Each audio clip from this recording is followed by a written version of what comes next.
दोस्तों, भोजपुरी के एक महान डांसर, भोजपुरी के एक महान सिंगर, भोजपुरी के कमाल के आर्टिस्ट राज भाई जो बहुत ज़्यादा पॉपुलर है। इनका गाना 500 से भी ज़्यादा मिलियन गया है।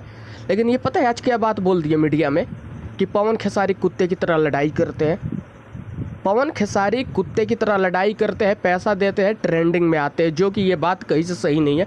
अगर राज भाई, अगर आप किसी स्टार के फैन होते या आप यूट्यूबर होते, ऐसे शब्द का प्रयोग करते तो बहुत अच्छी बात है, मान के चलिए फैन फॉलोइंग में आदमी बोल देता है। लेकिन आप भोजपुरी के हिस्सा हो और भोजपुरी के सीनियर एक्टर को, सिंगर को आप ऐसे बोल रहे हो कि कुत्ते की तरह लड़ाई करते, आपको शोभा नहीं देता है। राज भाई, आपको लाइव आके माफ़ी मांगना पड़ेगा, आपको माफ़ी मांगना पड़ेगा, क्योंकि आप एक अच्छे इंसान हो। जब मैं आपसे पहली बार मिला था ना, मुझे बहुत ज़्यादा खुशी हुआ था कि आप इतने अच्छे इंसान हो कि आपके साथ मैं बैठ के खाना खाया था, आप मेरे साथ फ़ोटो क्लिक करवाए, बहुत अच्छा लगा मुझे। मतलब बिल्कुल सा महसूस नहीं हुआ कि आप बहुत बड़े स्टार हो।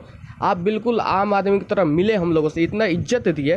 लेकिन आज आपने जो किया है ये कहीं से अच्छी बात नहीं है। और हालांकि आपके फैन ही नाराज़ है आपके इस बात से, जब से आपने बोल दिया है कि पवन खेसारी कुत्ते की तरह लड़ते। पवन खेसारी में चाहे कितना भी दुश्मनी क्यों नहीं हो, लेकिन कभी एक दूसरे को कुत्ता शब्द का प्रयोग तो किए ही नहीं होंगे वो लोग। दोस्त, अगर आप लोग पवन सिंह के फैन हो या खेसारी लाल यादव किसी के भी फैन हो, तो कमेंट करके एक बात बताओ, क्या राज भाई ने पवन खेसारी को कुत्ता जैसा लड़ाई करते हैं बोल के क्या सही बात बोले हैं या गलत बात बोले हैं? अगर मेरी वीडियो अच्छी लगी तो चैनल को सब्सक्राइब कर दो।